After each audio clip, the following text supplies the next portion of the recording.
तकबीर में कलमा में नमाजों में अदा में, तकबीर में कलमा में नमाजों में अदा में, है नाम इलाही से मिला नाम मोहम्मद, है नाम इलाही से मिला नाम मोहम्मद।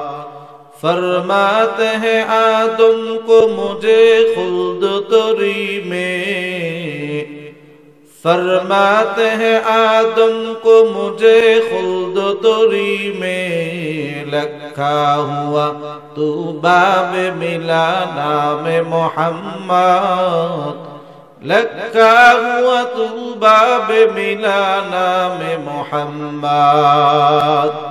हाय मीम में महबूब खुदाए मुतलक का इशारा, हाय मीम में महबूब खुदाए मुतलक का इशारा, फिर क्यों न हो महबूब खुदा नाम मोहम्मद, फिर क्यों न हो महबूब खुदा नाम मोहम्मद। अल्लाह ताला कुराने करीमेर 15 নম্বর পারায় সূরা বনী ইসরাঈলের ভিতরে 8 নম্বর পৃষ্ঠা আল্লাহ বলেন, ওয়ালাকাদ কাররামনা বনী আদম, অবশ্যই আমি আল্লাহ তাআলা বনী আদমকে সবচাইতে সম্মানিত করে তৈরি করেছি। এই মানুষ সম্পর্কে আল্লাহ তাআলা সূরা তিনের ভিতরে বলেন, ওয়াত্তিন ওয়াজ-যাইতুন ওয়া তুরি সিনিন ওয়া হাদাল বালাদিল আমিন, লাকাদ খালাকনাল ইনসানা ফি আহসানি তাকওয়ীম। আল্লাহু আকবার বলে। আল্লাহ চারটা কসম করে বলে, লাকাদ অবশ্যই খলাকনা, আমি আল্লাহ সৃষ্টি করেছি আল ইনসানা সমস্ত মানুষকে, ফি আহসানি তাকওয়ীম উত্তম অবয়ব দিয়া, উত্তম গঠন দিয়া, উত্তম আকৃতি দিয়া আমি আল্লাহ মানুষ বানাইছি। এই মানুষ সম্পর্কে 9 নম্বর পারা 13 নম্বর পৃষ্ঠা আল্লাহ বলেন, উলাইকা কাল আনআম বাল হুম আদল, বলে মানুষ চতুষ্পদ জন্তুর মতো। আল্লাহ বলেন না না, চতুষ্পদ জন্তুর চাইতেও মানুষ খারাপ। এই মানুষ সম্পর্কে 30 নম্বর পারায় সূরাতুল বাইয়িনাতের ভিতরে আল্লাহ বলেন, উলাইকা হুম শাররুল বারিয়া, দুনিয়াতে আমি আল্লাহ যত মাখলুকাত বানাইছি সমস্ত মাখলুকাতের ভিতরে আমি আল্লাহ মানুষকে সব চাইতে নিকৃষ্ট করে বানাইছি। নাউযুবিল্লাহ।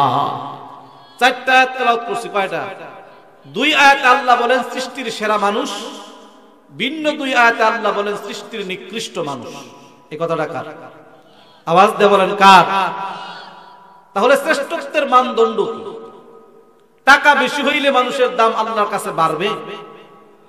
যদি টাকার কারণে মানুষের দাম বেশি হয় তাহলে তো কারুনের দাম সবচাইতে বেশি হওয়ার কথা ছিল। কার নাম?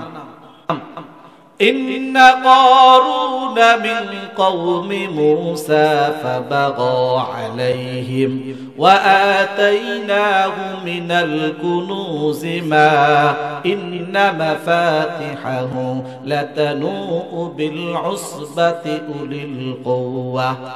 কিন্তু টাকার কারণে মানুষের দাম আল্লাহর কাছে বাড়বে না বলে, ক্ষমতার কারণে মানুষের দাম আল্লাহর কাছে বাড়বে বলে না। ক্ষমতার কারণে কারো দাম যদি বেশি হইতো তাহলে ফেরাউনের দাম আল্লাহর কাছে বেশি হইতো। কথা বলেন ঠিক কিনা? 400 বছর ফেরাউন রাজত্ব করেছে। কয়শো বছর? আওয়াজ দিয়ে বলেন কয়দিন? 400 বছর। জীবিত ছিল 600 বছর। জীবিত ছিল কয়দিন? রাজত্ব চালাইছে কয়শো বছর। তারপরেও ফেরাউনের দাম আল্লাহর কাছে আছে।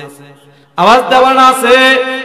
বংশের কারণে মানুষের দাম বাড়বে না বলে, বংশের কারণে মানুষের দাম যদি বাড়ে তাহলে আবু তালেবের দাম আমার আল্লাহর কাছে বাড়ার কথা। কথা বলেন ঠিক কিনা? তাহলে কিসের কারণে মানুষের দাম? কুরআন আর হাদিসকে গবেষণা করে উলামায়ে কেরাম বলেন, বলে ওই বান্দার দাম আল্লাহর কাছে সবচাইতে বেশি যার কাছে আল্লাহর দ্বীন আছে। কি আছে? আওয়াজ দেয়া বলেন, যার কাছে আল্লাহর দ্বীন আছে তার দাম আমার আল্লাহর কাছে আছে কি নাই? চিল্লায়া বলেন, আছে কি নাই? দ্বীন যার কাছে নাই তার কোনো দাম। উদাহরণ দিলে বুঝবেন, বলেন আবু জাহেলের দাম আল্লাহর কাছে আছে। বেলালের দাম, বেলাল কি ওই জামানায় জিরো ছিল না হিরো ছিল? আবু জাহেল কি ছিল? আবু জাহাল ছিল হিরো, কিন্তু আবু জাহেলের কোনো দাম নাই বলে দুনিয়ার কোনো কিছুই তার অভাব ছিল না। কিন্তু আবু জাহেলের কাছে মাত্র একটা জিনিস ছিল না, তা হচ্ছে আল্লাহর দ্বীন। আবু জাহেল বলে, আবু জাহেল বাইতুল্লাহ তার মা যখন তোয়াফ করে হঠাৎ তার মায়ের প্রসব বেদনা শুরু হয়ে গেল। এবার আবু জাহেলের মা কোথায় যাবে, কোথায় প্রসব বেদনা, কোথায় সন্তান জন্মগ্রহণ করাবে বলে বাইতুল্লাহর ভিতরে প্রবেশ করলো। আবু জাহেল একমাত্র মানুষ যার জন্মটা হয়েছে বাইতুল্লাহর ভিতরে। কিসের ভিতরে? বাইতুল্লাহর দাম আমার আল্লাহর কাছে আছে কি না? বাইতুল্লাহর ভিতরে জন্ম হওয়া সত্ত্বেও আবু জাহেলের কোনো দাম। কিন্তু হযরতে বেলাল আরবের মানুষ না, বংশ মর্যাদা নাই, গরিব মানুষ, চেহারা সুরজ ভালো না, কিন্তু বেলালের দাম আমার আল্লাহর কাছে আছে কি না? বলে কিসের কারণে দাম? বলে দ্বীনের কারণে। কিসের কারণে? এই দ্বীন যার কাছে থাকবে তার দাম আল্লাহ তাআলা বাড়াইয়া দিবেন। যার কাছে এই দ্বীন থাকবে না, বলে আল্লাহ তাআলার কাছে সে সারা দুনিয়ার মালিক হলেও তার কোনো দাম আমার আল্লাহর কাছে নাই। কথা বলেন ঠিক কিনা? ফেরাউনের দাম আছে, মুসা আলাইহিস সালামের দাম। কোটি টাকার মালিক দেখো অভাব হয় না দূর, গরিবে গোমায় আরাম করে মনটা বাহাদুর। কথা বলেন ঠিক কিনা?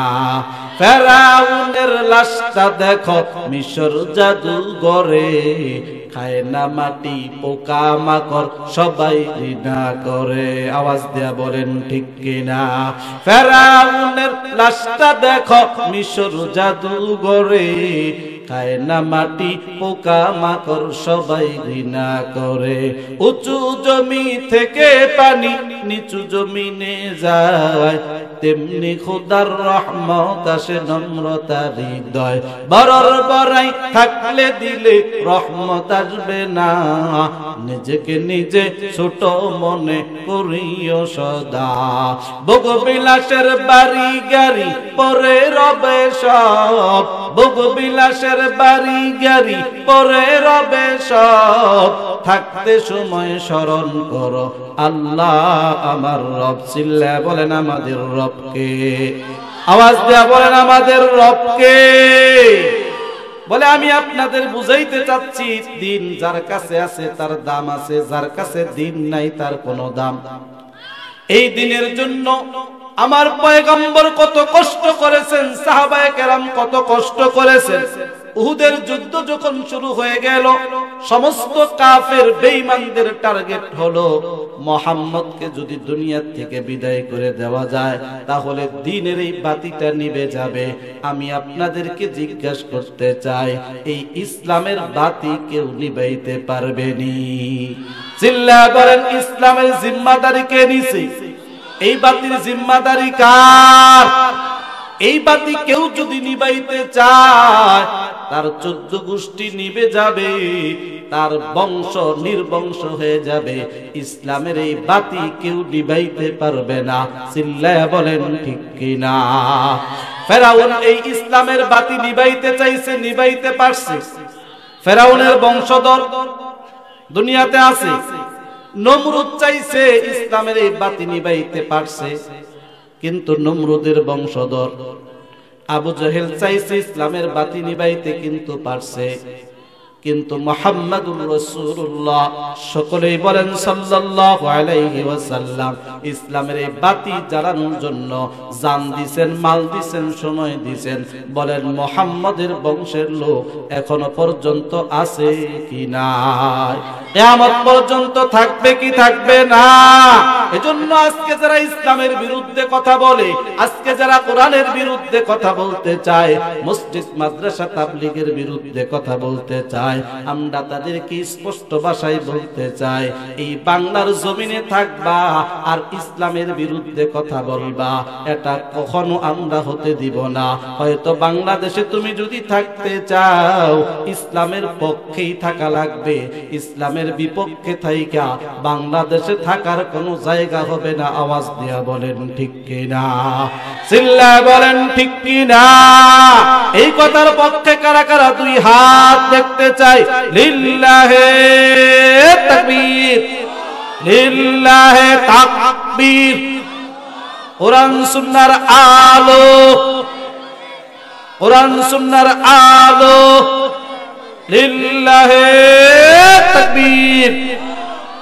সমস্ত কাফের আর মুশরিকদের টার্গেট হলো মুহাম্মদকে দুনিয়া থেকে বিদায় করিয়া দাও। কাফের মুশরিকরা আমার পয়গম্বরকে টার্গেট করিয়া দূর থেকে একটা পাথর নিক্ষেপ করলো। এই পাথরটা সরাসরি আমার পয়গম্বরের মুখের ভিতরে লাগার কারণে আমার পয়গম্বরের সামনের দুইটা দাঁত শহীদ হইয়া জমিনের ভিতরে পড়িয়া গেল। আমার পয়গম্বরের মুখ থেকে রক্ত ঝরতেছে। আরেকজন কাফের দূর থেকে আমার পয়গম্বরকে টার্গেট করিয়া আমার পয়গম্বর লোহার একটা হেলমেট, লোহার একটা টুপি মাথায় দিয়া যুদ্ধ করতেছিল। একজন কাফের দূর থেকে আপনার আমার পয়গম্বরের ওই লোহার টুপির ভিতরে আঘাত করার পর ওই লোহার টুপিটা ভেঙে লোহার একটা করা আপনার আমার পয়গম্বরের মাথার ভিতরে ঢুকিয়া গেল। আমার পয়গম্বর আর জমিনের ভিতরে দাঁড়াইয়া থাকতে পারলেন না। আমার পয়গম্বর জমিনের ভিতরে পড়ে গেলেন। এইদিকে শয়তান এবং কাফের বেঈমানেরা আওয়াজ ছড়াইয়া দিল, কদ কুতিলা মুহাম্মদ, মুহাম্মদ দুনিয়া থেকে বিদায় হয়ে গেছে। বলে সাহাবায়ে কেরাম পাগলের মতো হয়ে গেলেন। সাহাবায়ে কেরাম যখন আওয়াজ শুনছে মুহাম্মদ দুনিয়ার ভিতরে না, সমস্ত সাহাবায়ে কেরাম পাগলের মতো হয়ে গেল। হযরত হানজালা রাদিয়াল্লাহু তাআলা আনহু ফরজ গোসল করতেছিল। এমন সময় তার কানের ভিতরে আওয়াজ, কে যেন ডেকে বলে, হানজালা কার জন্য গোসল করবি? ওই পয়গম্বর তো আজকে দুনিয়ার ভিতরে নাই। হযরত হানজালা স্ত্রীকে ডেকে বলে, প্রাণের স্ত্রী, আমি আর গোসল করতে চাই না, আমার জুব্বাটা দে, আমার তলোয়ারটা দে।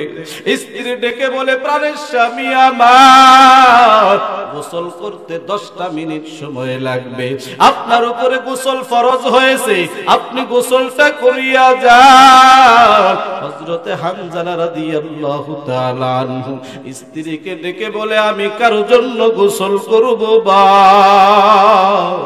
এই জমিনে আমি হানজালা আর জীবিত থাকতে চাই না।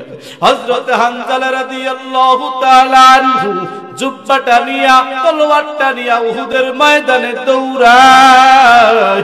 অন্য মানুষ হযরতে হানজালাকে ডেকে বলে, হানজালা ওই উহুদের ময়দানে যাস না, উহুদের ময়দানে কাফের হাজার, কিন্তু তুমি পারবা না। বলে হানজালা ডেকে বলে, তুমি কেন আমাকে উহুদের ময়দানে যাইতে বাধা দাও? আমি ওই উহুদের ময়দান থেকে জান্নাতের ঘেরান পাই। হযরতে হানজালা উহুদের ময়দানে ঢুকিয়া যুদ্ধ করতে শুরু করলেন। আমার পয়গম্বর দুনিয়ার ভিতরে নাই। সমস্ত সাহাবায়ে কেরাম পাগলের মতো যুদ্ধ করতেছে। একজন সাহাবী সামনে অগ্রসর হইয়া তাকাইয়া দেখে আমার পয়গম্বর গর্তের ভিতরে পড়িয়া আছে। ওই সাহাবী দৌড়াইয়া গিয়ে আমার পয়গম্বরকে বুকের ভিতরে জড়াইলেন। আমার পয়গম্বর চোখ দিয়ে অঝরে পানি পড়তেছে। বলে মুখ দিয়া রক্ত ঝরতেছে। বলে পয়গম্বর আপনি এখনো জীবিত আছে? বলে হ্যাঁ আমি তো এখনো জীবিত আছি। সাহাবায়ে কেরামকে জানাইয়া দাও আমি মুহাম্মদ দুনিয়ার থেকে বিদায় নেই নাই।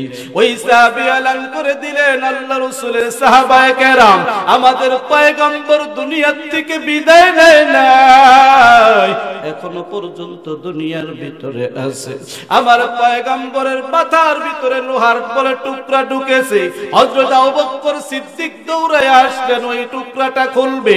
হযরত আবু উবাইদা ইবনে জাররাহ রাদিয়াল্লাহু তাআলা আনহু দৌড়ায় আসিয়া আবু বকর সিদ্দিককে ডেকে বলে আবু বকর আপনি তো নবীর অনেক খেদমত করিয়াছেন, আজকে আমাকে একটু খেদমত করার সুযোগ দিয়ে দেন। হযরত আবু উবাইদা রাদিয়াল্লাহু তাআলা আনহু আল্লাহ রাসূলের কাছে গেলেন। এবার তার দাঁত দিয়া ওই লোহার টুকরার ভিতরে কামড় দিলেন। আবার পয়গম্বর সাহাবীকে ডেকে বলে সাহাবী আমি সহ্য করতে পারতেছি না, আমার বড় কষ্ট হয়। আস্তে আস্তে করাটা টান দে কলিজার ব্যথা সহ্য করতে পারতেছি না। আবু উবাইদা রাদিয়াল্লাহু তাআলা লোহার করার ভিতরে একটা কামড় দিছে। কামড় দিয়া যখন টান দেয় ওই লোহার করা বের হয় নাই। আবু উবাইদার দুইটা দাঁত শহীদ হইয়া জমিনের ভিতরে পড়িয়া যায়। সাহাবায়ে কেরাম ডেকে বলে আবু উবাইদা তোমার আর দাঁত লাগানো লাগবে না, তুমি ওই লোহার করাটা তুলতে পারবা না। হযরত আবু উবাইদা ইবনে জাররাহ রাদিয়াল্লাহু তাআলা আনহু ডেকে বলে ও সাহাবায়ে কেরাম আমি উবাইদার দাঁত বলে মুখের ভিতরে একটা দাঁত থাকতে আমি ততক্ষণ পর্যন্ত ক্ষান্ত হব না যতক্ষণ পর্যন্ত লোহার টুকরাটা বের না করব।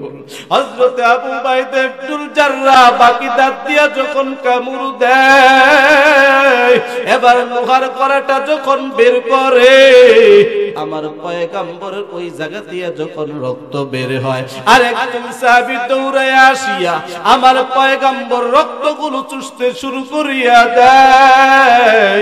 আল্লাহ রাসূল ডেকে বলে সাহাবী তুই কি করতেছিস? বলে পয়গম্বর আপনার রক্ত পাও, আপনি আমাকে নিষেধ করিয়েন না, আপনার এক ফোঁটা রক্ত আমি জমিনের ভিতরে পড়তে দিব না। ওই সাহাবী পুরো রক্তটা চুষে ফেললেন। আমার পয়গম্বর সাহাবীকে ঘোষণা করলেন এ সাহাবী সুসংবাদ গ্রহণ করো, আমি পয়গম্বরের মহব্বতে তুমি যেহেতু রক্ত পান করেছো আমার আল্লাহ তোমার উপরে জাহান্নামের আগুনকে হারাম করে দিয়েছে। সুবহানাল্লাহ। আমার পয়গম্বর সাহাবায়ে কেরামদেরকে ডেকে বললেন ও সাহাবায়ে কেরাম উহুদের ময়দানে যে সমস্ত সাহাবায়ে কেরাম শহীদ হয়ে গেছে তাদেরকে আমার সামনে হাজির করো। আমি পয়গম্বর তাদেরকে সর্বশেষ দেখাটা দেখিয়ে দেই। সাহাবায়ে কেরাম 68টা লাশ 68টা শহীদদের লাশকে একত্রিত করলেন। আবার পয়গম্বর সাহাবায়ে কেরামের দিকে তাকাইয়া চোখের পানি ফেলাইয়া কান্দে আকাশের দিকে তাকাইয়া আমার আল্লাহকে ডেকে বললে আল্লাহ। জোরে একটা ডাক দেন না আল্লাহ। মুসলমানের আওয়াজে বলেন আল্লাহ। আবার পয়গম্বর আল্লাহকে ডেকে বলে মালিক।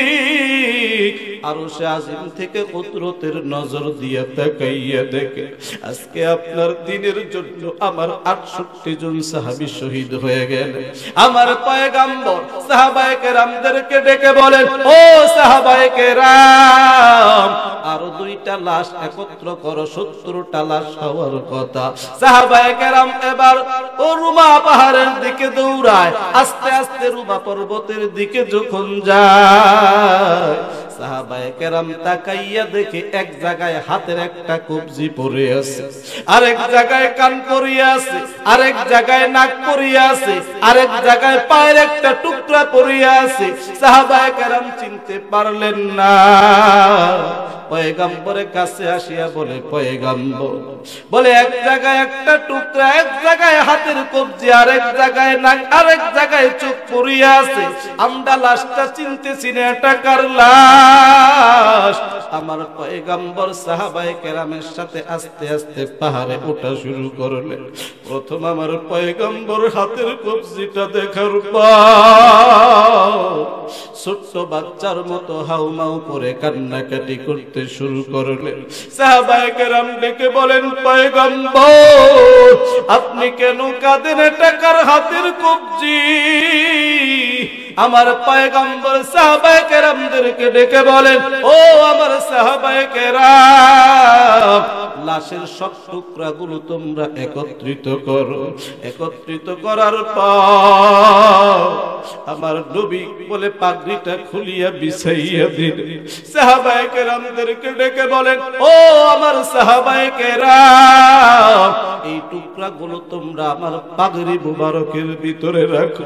পাগড়ির ভিতরে রাখার পর আমার পয়গম্বর কান্দে, সাহাবায়ে কেরাম কাঁদে। সাহাবায়ে কেরাম পয়গম্বরকে ডেকে বলে, পয়গম্বর এই টুকরাগুলো কার আমরা তো চিনতে পারতেছি। আমার পয়গম্বর বলে, তোমরা চিনো না? বলে, না আমরা চিনতেছি না। বলে, এটা আমার চাচা আমির হামজার লাশ।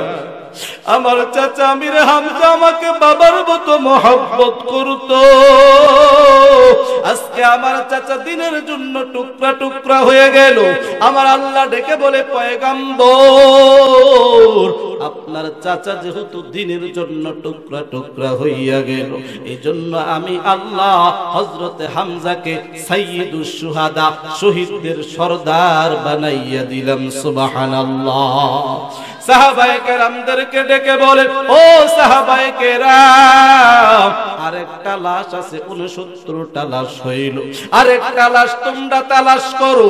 একজন মহিলা লাল কাপড় পরিয়া অন্য কোন কাপড় পরিয়া দৌড়ায় নবীর কাছে আসিয়া বলে, ইয়া রাসূলুল্লাহ, ইয়া হাবিবাল্লাহ, শহীদদের লাশ আপনি বলে গোসল ছাড়াই আপনি দাফন করবেন, কিন্তু আমার স্বামীর লাশ আপনি দাফন গোসল ছাড়া দাফন করিয়েন না। আল্লাহ রাসূল ডেকে বলে, মা তুমি কে? তোমাকে চিনতে পারলাম না। এবার ওই মহিলা চোখের পানি ছেড়ে কান্দে আর বলে, পয়গম্বর আমি হানজালার স্ত্রী। গতকাল আপনি মসজিদে নববীতে যার বিবাহ করাইছে। বলে, তুমি কেন এই ময়দানে আসছো? বলে, পয়গম্বর হানজালার ফরজ গোসল হয়েছে, হানজালা গোসলের জন্য তৈয়ার। হানজালা গোসল করবে এমন সময় কে যেন আওয়াজ দেয়, আপনি দুনিয়ার ভিতরে নাই। হযরতে হানজালা আমাকে ডেকে বলে, বিবি আমার আমি আর গোসল করব না, আমি কার জন্য গোসল করব? সেই সময় থেকে হযরতে হানজালা বলে জুব্বাটা নিয়া, তলোয়ারটা নিয়া উহুদের ময়দানে দৌড়ায়। বলে এক পর্যায়ে হয়তো যুদ্ধ করতে করতে শহীদ হয়ে গেছে। সাহাবায়ে কেরামকে আল্লাহর রাসূল ডেকে বলে, হানজালার লাশটা তোমরা তালাশ করো। সমস্ত সাহাবায়ে কেরাম উহুদের প্রান্তে হানজালার লাশ তালাশ করার পর সাহাবায়ে কেরাম ডেকে বলেন, পয়গম্বর কোথাও হানজালার লাশ নাই। আমার পয়গম্বর আকাশের দিকে তাকাইয়া চোখের পানি ফালাইয়া কান্দে। আমার আল্লাহকে ডেকে বলে, আল্লাহ। জোরে একটা ডাক দেন না আল্লাহ। মুসলমানের আওয়াজে বলেন আল্লাহ। আমার পয়গম্বর বলে, আমার হানজালার লাশ কি কাফেররা নিয়ে গেল? আমার আল্লাহ তাআলা ডেকে বলে, জিবরাইল আর দেরি করিও না, আমার পয়গম্বরকে সুসংবাদ শুনাইয়া দাও যে হানজালার ফরজ গোসল হয়েছিল, হানজালা ফরজ গোসল পর্যন্ত করার সময় পায় নাই। আমি আল্লাহ হযরতে হানজালার উপরে এমন খুশি হয়েছি, আরশে আজিমে আমি আল্লাহ জান্নাতের পানি দিয়া হযরতে হানজালার গোসলের ব্যবস্থা করেছি। আল্লাহু আকবার, চিল্লায়ে বলেন আল্লাহু আকবার।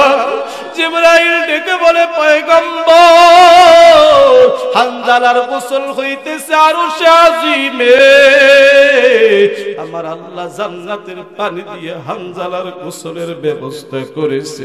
আপনিও ধৈর্য হয়েন না, আপনি একটু ধৈর্য ধারণ করেন। ফেরেশতারা হানজালার লাশ নিয়ে আসতেছে। আল্লাহ রাসূল সাল্লাল্লাহু আলাইহি ওয়াসাল্লাম অপেক্ষা করতে লাগলেন। কিছুক্ষণ পর হানজালার লাশটা যখন জমিনের ভিতরে রাখা, আমার পয়গম্বর হানজালার দিকে তাকাইয়া চোখের পানি ফেলাইয়া কাঁদে, আল্লাহকে ডেকে বলে মালিক, যে হানজালাকে আমি গতকাল বিবাহ পড়াইছি, আজকে ওই হানজালা দিনের খাতিরে ফরজ গোসলটা করার সময় পায় নাই। আমার আল্লাহ তাআলা ডেকে বলেন পয়গম্বর, হানজালার দিনের জন্য এই কুরবানি আমি আল্লাহ কবুল করিয়া আমি হানজালার উপাধি দিয়ে দিলাম গাসিলুল মালাইকা। ফেরেশতাদের মাধ্যমে হযরতে হানজালার গোসল করানো হয়েছে, অন্য কোন সাহাবীর এই উপাধি নাই। আমি আপনাদের কাছে জানতে চাই, এই যে সাহাবায়ে কেরাম দিনের জন্য কুরবানি করেছেন, বলেন তাদের দাম বাড়ছে না কমছে? আওয়াজ দেয়া বলেন, বাড়ছে না কমছে? ওই দিন আমাদের শিক্ষা লাগবে কি লাগবে না? চিল্লা বলেন, দিন শিক্ষা লাগবে কি লাগবে না? দিনের উপর চলা লাগবে কি লাগবে না? দিনের প্রচার প্রসার করতে হবে কি না? কারা কারা আছেন দিনের জন্য জান মাল সময় দেওয়ার জন্য তৈয়ার? দুইটা হাত আমার আল্লাহকে দেখাইয়া দেন। লিল্লাহে তাকবীর, লিল্লাহে তাকবীর। কোরআন সুন্নাহর আলো, কোরআন সুন্নাহর আলো, লিল্লাহে তাকবীর।